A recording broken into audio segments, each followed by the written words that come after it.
Hello and welcome to NPC. That stands for Next Portable Console. It's a show about the games we take with us. I'm one of your three hosts, Brendon Bigley. I was almost going to say my middle name. That feels like doxing myself. I'm here with John Voorhees. Hello. Welcome back from France, Brendon. It's good to see you. Thank you so much. Thank you for holding down the fort. I'm here with Federico as well. Hello. Welcome back. Thank you, Brendon. Thank you. That was an excellent intro. You have learned how to do it in just 18 months. I went to France, learned to speak English. Well, yes. John, we should tell what happened right before doing the show. Brendon is so eager to get back into podcasting after his absence. And to speak in English. English that he jumped straight into Mac Stories Unwind, which Federico and I were recording right before this. And he's such a podcasting professional that he immediately had a recommendation for a TV show for everybody. So if you want to hear Brendon's recommendation and get a little bit of Mr. Bigley on another Mac Stories podcast, just go to Mac Stories Unwind and check it out. He didn't hesitate once. He just asked, hey, Brendon, do you have any recommendations for movies and TV shows? He was like, yes. That suggests to me, Brendon, that you tend to be the kind of person who's good in emergencies and like unexpected situations, right? Yeah, I thrive under pressure. That's how I've always been. Interesting. Yeah, the more pressure I can create for myself at all times, the better I do in daily life. We'll keep that in mind. Okay. I'm going to get a text at 3 a.m. like, NPC, now. Emergency episode. What happened? Emergency. iwth has another handheld. iwth has another. Yeah, you missed the big iwth roundup last week, Brendon. It was wild. Yes. People are upset about that phone, huh? People are upset about iwth in general. Yeah, my excitement for that phone has definitely gone down a lot. The more I've seen people talking about their experience with iwth as a company, and I'm like, I don't know if I want to. Yeah, and it's as we discussed, it's been so inconsistent how the CEO kept saying we're going to rethink our process and we're going to catch up on our backlog and customer requests. And pause. In the meantime, they keep announcing things. It's like, are you the same person? Even unclear. But we're not going to talk about iwth today, I don't think. John, there's some fun Eink related news. There is, and I think I need to crowdsource the name of this device from you guys. It's spelled XTE Ink. So yeah. Okay, yeah. How do we say that? It's the XTE Eink X4. Yeah. Okay. XTE we'll call it the X4. I've watched a lot of reviews for this thing. Oh, have you? Is this a little tiny one? Yeah, it's really small. The weird. Okay, so this is a small e-reader that they built. This is the magnetic one. Yes, it's supposed to attach magnetically to the back of your phone. Yeah, so you could put it on MagSafe, and then you have your phone one way, and then you flip it over, and then it's an e-reader. Is the idea? A lot of people are just using it like solo by its own, on its own. Yeah. But it's got some weird hitches about it, especially if you compare it to like the Books Palma, which I have, and I think you have one too, right, John? I do. I've got the original one. Yeah, I think that this is a very. From what I read about it a little bit. It's fairly low end in the sense that it's not got a really high DPI and that kind of thing. But it's an e-ink reader, and somebody has done a homebrew project to bring the Game Boy to this little device, making it a Game Boy emulator. And this caught my eye because I've actually thought about this with the Books Palma, because I thought, you can't play most games on a Books Palma, I'm sure, but it's Android. You could get an emulator on there. You could maybe play a little Tetris, maybe play a Pokemon game. Something that doesn't require a lot of timing and action. And this, I think the point of the story was it wasn't very good, but it was doable. And I appreciate the honesty there. I'm sure, especially this device, which is, I think, a cut below what you can do with the Books Palma, because Books Palma is Android based, and so you can get emulators and other things off the Google Play Store. But it's a lot of effort for something that I think was probably pretty modestly good. But I applaud it. The Books Palma is basically just like a really low end Android phone, and the XTE Ink X4 is like basically nothing. It's like running off a flash drive. It feels like maybe we can link to it in the show notes. I did put Pokemon on my Books Palma when I was in the review process for that device. Oh, yeah. I didn't realize that. Yeah, in my review for the Books Palma, I have a bit about using it as an emulator. The thing about the Palma that's really nice, which I don't think is true of the XT Eink, and correct me if I'm wrong because I didn't click on this link. The Books Palma has a speaker in it, so sound comes out, and I don't think that's true with the E-Ink or with the XT Eink. I think that's correct, yeah. The thing about running Game Boy specifically on an E-Ink device is that the refresh rate of E-Ink screens is now high enough that it looks almost exactly like the original Game Boy screen. And even though I would not really recommend playing a whole Pokemon game on your Books Palma, it looks and sounds really good. Like, it feels like more authentic than you can get through like adding a bunch of shaders onto another device, which is kind of fun. That's interesting, and it sounds good. Yeah, I don't know. I was really impressed by it. It's a strange process, but you wouldn't think. I mean, I just kind of assumed it would be pretty subpar experience, but that's great to hear. I mean, I may actually yet try this. I just, I've got my Books Palm around here somewhere. I've seen this device, the XT Eink, being recommended to me everywhere. I think the algorithm really wants me to buy one. And I will not, because I know myself. I've tried E-Ink devices over the years. They never stick for me. But what I think I've seen is that since there's like an ESP32 theme controller inside of this thing, right? And I think I've seen people sort of vibe code their own like UIs for this.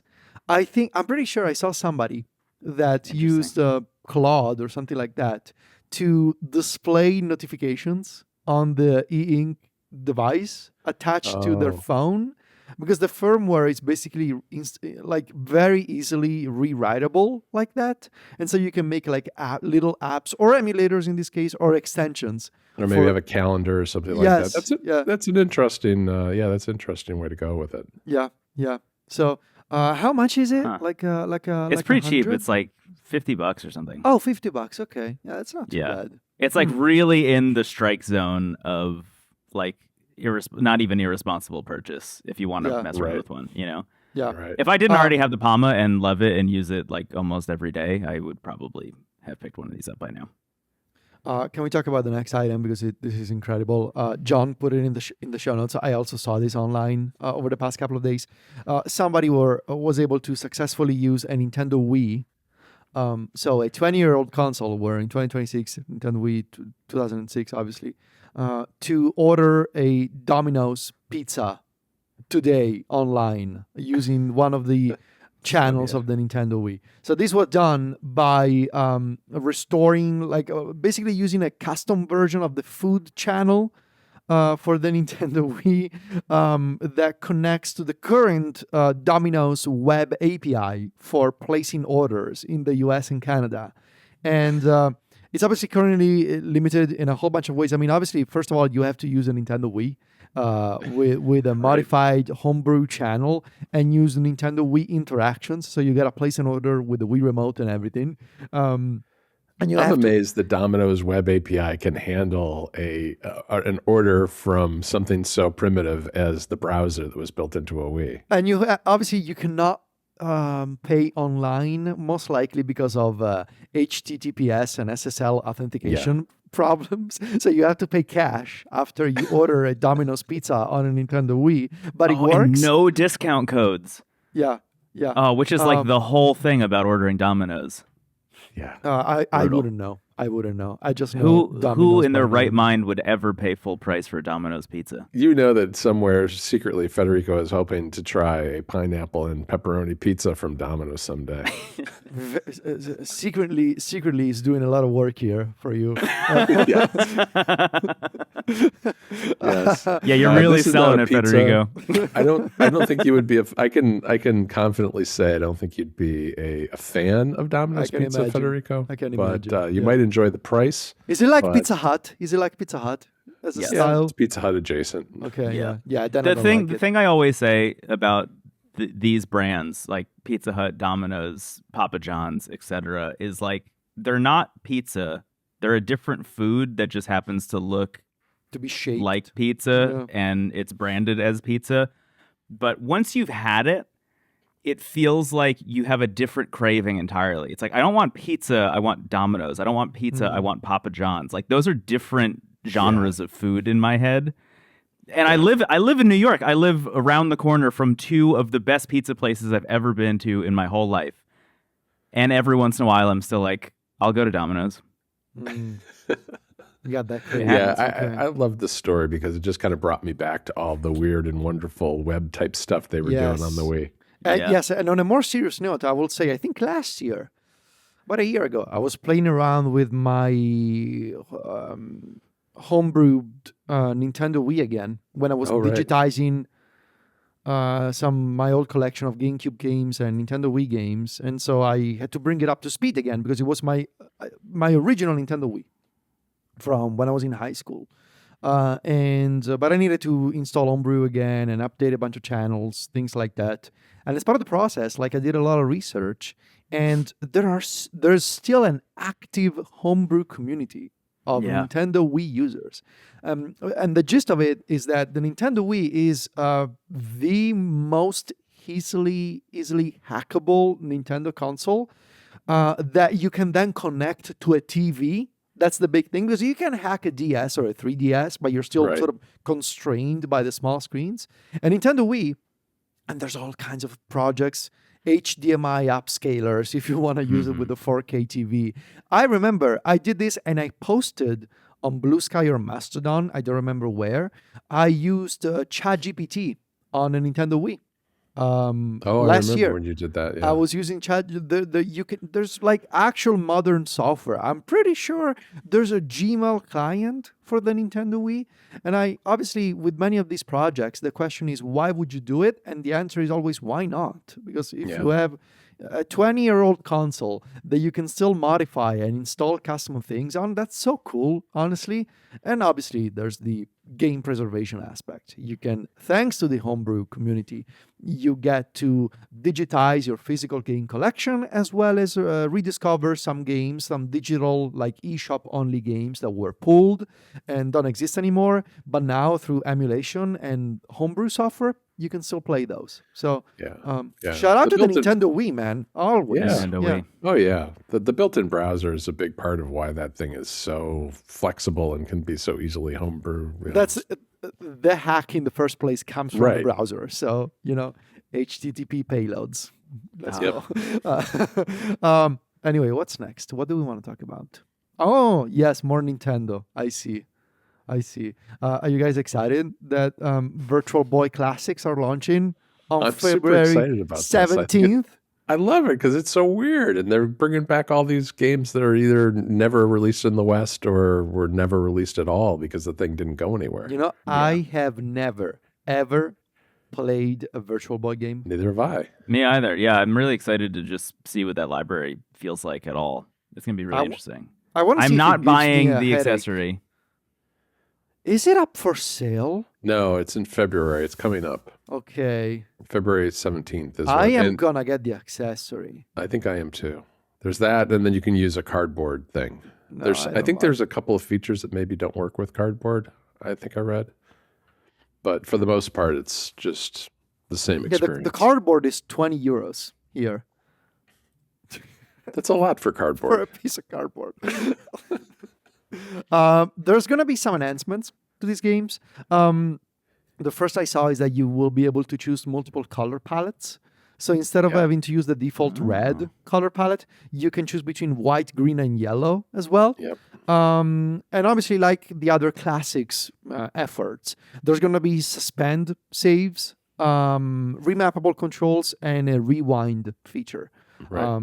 So I think honestly, I don't know, it's weird, but also kind of exciting because the Virtual Boy is obviously such a blemish in Nintendo's history. And honestly, it's obviously, I want to say something that is potentially a hot take. I'm pretty sure the Virtual Boy is less successful than the Satellaview, which is a Japanese-only accessory for the Super Nintendo. At the very least, Brendon, if I'm not mistaken, wasn't Radical Dreamers originally a Satellaview exclusive in Japan? Yeah. An additional side story to Chrono Cross, the sequel to Chrono Trigger, was Satellaview only. Yeah. At launch. Yeah. Unreal. So the Virtual Boy, man, it was quite the failure. But it's kind of funny that we got to revisit this failure in a new light on the Nintendo Switch 2. And I kind of like the idea of the accessory of making the experience closer to what it was back in the day. I mean, you can get an emulator for Virtual Boy now, and those ROMs are floating around the internet. But, this is I don't know. This is just seems like a fun way to do it. Yeah, rebuilding the actual hardware itself to stick your face into and play, and using the Switch as the screen is really smart. I imagine you could do the same thing as you're saying, John, with like a Meta Quest if you have one lying around or whatever. Probably, but it's I don't know. For somebody out there, they're really excited about this $100 accessory you can buy for your Switch 2 to play 17 games on. Yes. Yeah. Someone's excited. Someone is. Yeah. What's up with the Mecha Comet? We discussed this a while back, right? This is a thing, Brendon, that it reminded me of something we saw at CES. Yeah. We did see this at CES. Oh, okay. This is coming out. It is, finally. I lost track of it, and I'd looked for it a couple of times since we were, and this has, been over a year now, and it's finally coming out. It's a little tiny handheld Linux box that has different adapters that can be attached to it to make it different things. So there's a keyboard one, there's a game controller one, there's a couple of other things that you can do and then use it. I do remember this. This is wild. Yeah. It's $189 on Kickstarter right now, which I thought was not too bad. I thought that was a reasonable price given what I saw of it when we were there in Vegas last year. Yeah. How powerful is this thing? That's what did you see how much they raised on Kickstarter? No. Is it a lot? I am seeing almost 600,000 euros. Oh, wow. Yeah. 710,000 USD for those of you who want that conversion. That's pretty wild. 2,000 people have pre-ordered this. I am fascinated by the idea of a modular Linux portable handheld with an AMOLED display. That's gonna be so hacker friendly. Oh, it is, yeah. And we talked a little bit to the guy who was behind it when we were there, and it definitely, it's one of the few things in this one showcase that we went to that really caught my eye because it seemed really unusual and really unique compared to a lot of other things. I just my one thing, I'm really interested in it. I just don't trust my own ability to use it. You know what I mean? Like it feels like it's for an audience that is a step beyond my capabilities in terms of messing around in Linux. Like I have a Linux PC. I'm in desktop all the time. I'm like doing stuff on my. This seems Linux like pretty PC. Hardcore though. Yes. Yeah, it's pretty hardcore. Yeah. I'm not confident in my own ability to use it. But like, I could probably get RetroArch on there and be off to the races. Like I'd probably be all right. But yeah, it's interesting. Does it have Bluetooth? It does have Bluetooth. Wow. Yeah, it's got everything. That's cool, man. It seems like it's fairly low powered. I'm not that familiar with these chips though, so I'm not entirely sure what we're looking at here. Looks like it has a radio antenna. Wow. It's got a couple of gigs of RAM and 64 gigabytes of storage. Now this is the coolest iPod you could possibly build. Yes, definitely. Oh yeah, that's interesting. That would be an interesting use case too. Yeah, on their Kickstarter they have it looks like there's an MP3 player like built into it, which is pretty sick. Wow.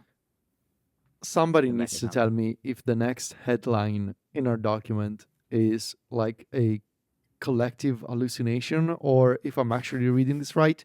Anbernic, they're making, and I wish, dear listener, I wish I was kidding. Anbernic, they're making a controller that tracks your heart rate. Yeah, they are. A controller made by Anbernic that keeps track of your heart rate. Yep, it's got little pads that you could put your finger on, rest your finger on, and it'll check your heart rate. Why and also where does the heart rate go? So there's a screen on it. So like what looks like the PS5 touchpad is a little screen.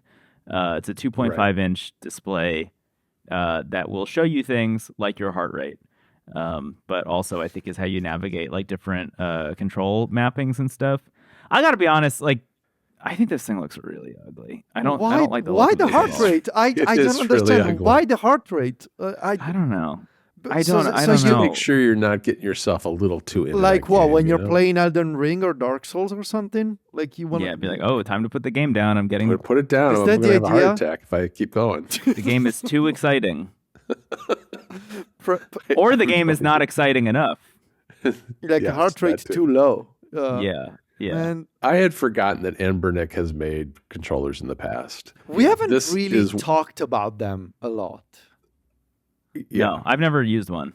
Neither have I. And this, though, was just the weirdest controller I've seen in a long time, so I had to raise it. Yeah. Yeah, they make a bunch of stuff that's not handhelds. Yeah. They have a power bank. You can buy a I think every company in China makes a power bank. Wait, what? There's an Anbernic power bank? Yeah. Yeah, there is. Yeah, it's a MagSafe power bank. Yeah. I think GameSir probably makes them too. Everybody makes them. All these companies make power banks. They all look the same. They're all white labeled. Like they're all like the exact same form factor and everything. Yeah, they just put they put the chicken logo on the GameSir one. Can we talk about for a second about the fact that Brendon is right? This thing is super ugly. It's really gross. I don't like it at all. Look at the screen. It kind of looks like an ugly version of the Dreamcast controller with the VMU in the middle of it. Yeah. It's very cheap looking. I mean, look at the D-pad, look at the buttons, especially the white version. It looks very cheap. Okay. I'm not into it. The RGG01. Yeah. Not recommended. The next version will also track your water intake and weight. Sure. You stand on it and it tells you how much stand on the controller and man, I would be interested in one that tracks my water intake. I think that's great. That's more useful to me than tracking my heart rate, which is it'll have a straw built in. Doing. Yeah, just have a little sip from the controller. That's how it keeps track of your heart rate. Okay, so I thought that on NPC XL we could talk about a couple of things. I saw this article that I wanted to discuss about sort of reaching the idea of reaching the end game status for Android handhelds. Obviously, I talked with John about the Odin 3, and this has been pretty much on my mind. And also, I think, John, you got the weird MCON key ring thing that you wanted to talk about. Yeah. And also, I need to quiz Brendon on what he took to France for playing video games. So we're gonna have those conversations on NPC XL for our members. And did he play video games in any famous locations in France? That's also a good question. Like, yes, okay, I have some ideas. From the top of the Eiffel Tower. I have some ideas. Okay, all right, cool. We'll do that on NPC XL for our Patreon members. All right. Well, thanks everybody for joining us for NPC. You can find Brendon over at wavelengths.online and me and Federico over at macstories.net, where we just did a big relaunch of our club that's now integrated into macstories.net. So go check that out and see what you think. Plus, you can find us online on social media. Just look for our names there and you'll find us. Talk to you later, guys. Bye. Bye.